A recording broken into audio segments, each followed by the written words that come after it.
Hey, good morning to all. Here I am going to prepare winter special breakfast for me and my husband.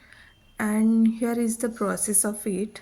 I'm going to prepare the bhakri, which is also known as flatbread, who are non-Indian.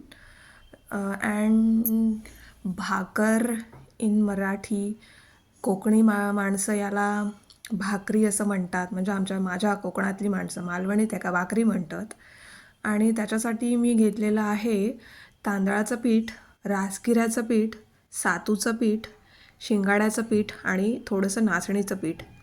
म्हणजे जेवढ्या प्रमाणात भाकऱ्या बनवायच्या आहेत त्या प्रमाणात ते घ्यायचं आहे, कमी जास्त. आणि समान घेतलं तरी चालेल, पण मी त्याच्यात तांदळाचं पीठ जरा जास्त घेतलं आहे.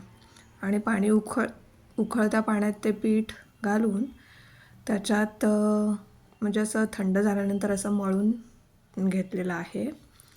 आणि त्याच्यात आम्ही छोटे म्हणजे एक भाकरी मोठी बऱ्यापैकी होईल असे गोळे बनवून घेतलेत आधीच. म्हणजे अंदाज येतो ना किती होतील, तशा खाणाऱ्याला पण बरं पडेल असं. सो असे मी गोळे बनवून घेतलेत. म्हणजे चालू आहे प्रोसेस त्याचे गोळे बनवण्याची. आणि सो 6 भाकऱ्या होतील एवढं पीठ मी घेतलेलं आहे. आणि आता मी भाकऱ्या बनवायला सुरुवात करणार आहे. बाजूला मी तीळ घेतलेले आहेत, काळे, व्हाईट किंवा काळे कुठल्याही प्रकारचे तीळ तुम्ही वापरू शकता थंडीत. आणि आता हे असं आहे आणि मी हे तीळ दाखवते आहे. काळे तीळ हा माझा पोळपाट जरा डिझायनर आहे, कारण आमच्याकडे अशी पद्धत आहे की कुठली वस्तू वापरायच्या आधी स्वच्छ घासून घ्यायची. आणि ती सुकवण्यासाठी हा पोळपाट मी घासून माझ्या गॅसच्या शेगडीवर चालू करून ठेवला गॅस आणि विसरले. मग हे असं डिझाईन झालं तयार. ओरडा नाही पडला, पण ठीक आहे, नेक्स्ट टाईम मी असं काही करणार नाही. आणि आता मी भाकऱ्या बनवायला घेते आहे. ही माझी पद्धत आहे. भाकरी बनवताना एक हात असा पकडायचा, जेणेकरून त्या भाकरीचा शेप असा गोल व्यवस्थित येतो. आणि शक्यतो मी प्रयत्न करते की आजूबाजूला जास्त मेस होऊ नये, पीठ पीठ पीठ पीठ असं. सो हे असं असं गोल गोल गोल गोल गोल गोल बनवायचं, थापून घ्यायचं व्यवस्थित. उकळतं पाणी घातल्यामुळे हे फुटत नाहीत, भाकऱ्या व्यवस्थित होतात. आणि त्याच्यावर आता मी तीळ असे वरून टाकलेत आणि ते थापून घेते. अर्धी भाकरी थापून झाल्यानंतर ते तीळवरती घालून थापायचे. आणि पहिली भाकरी माझी तव्यावरती गेली. हे मी पाणी लावून परतवून ठेवली आहे आता तव्यावर. व्यवस्थित भाजू द्यायची. माझी एक चूक झाली की मी मोठा बर्नर घ्यायच्याऐवजी छोट्या बर्नरवरती घेतला आहे, तवा ठेवला आहे. आणि आता दुसरी भाकरी इन प्रोसेस आहे. पहिली भाजती आहे तव्यावरती. आणि माझं कसं चालू होतं की भाकऱ्या करतानाच शूट करत होते. आणि माझ्या मिस्टरांना असं आवडत नाही की मोबाईलचे हात जेवणाला लागलेले. सो मी त्यांना बोलावलं आणि म्हटलं जरा थोडंसं मला मदत करा. सो त्यांच्या हातात कॅमेरा दिला मी आणि हे मी चालू करते आहे. हात वगैरे धुवून घेतलेच आणि भाकरी परतवून घेतली. अशी छान फुगती आहे बघा भाकरी. आणि तिच्या साईड दाबल्या ना की व्यवस्थित फुगते भाकरी बघा. मी भाकरी भाकरी म्हणते आहे कारण माझ्या कोकणात मालवणी भाषेत ह्याला भाकरीच म्हणतात. काही लोक याला भाकर म्हणतात. आणि आता मी वरती तूप लावते आहे. तूप लावल्याने ना जी काही चव येते भाकरीला, तिळ लावलेल्या भाकरीला आणि या मिक्स पिठाच्या भाकरीला, सुंदर लागतात. ही पहिली भाकरी तयार झालेली आहे. व्यवस्थित भाजून घ्यायची, म्हणजे कच्चाट अशी लागता नाही म्हणून दोन्ही बाजूंनी दाबून दाबून असं भाजून घ्यायचं आहे. हे असं. आणि तूपसुद्धा दोन्ही बाजूंनी लावायचं व्यवस्थित. अजिबात कंजूसपणा करायचा नाही आहे.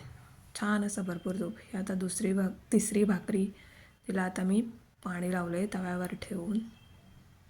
हे असं. तवा माझा नॉनस्टिक आहे त्याच्यामुळे भाकर घसरते इकडून तिकडे, म्हणून मग मी थोडं थोडं थोडं घेऊन लावते.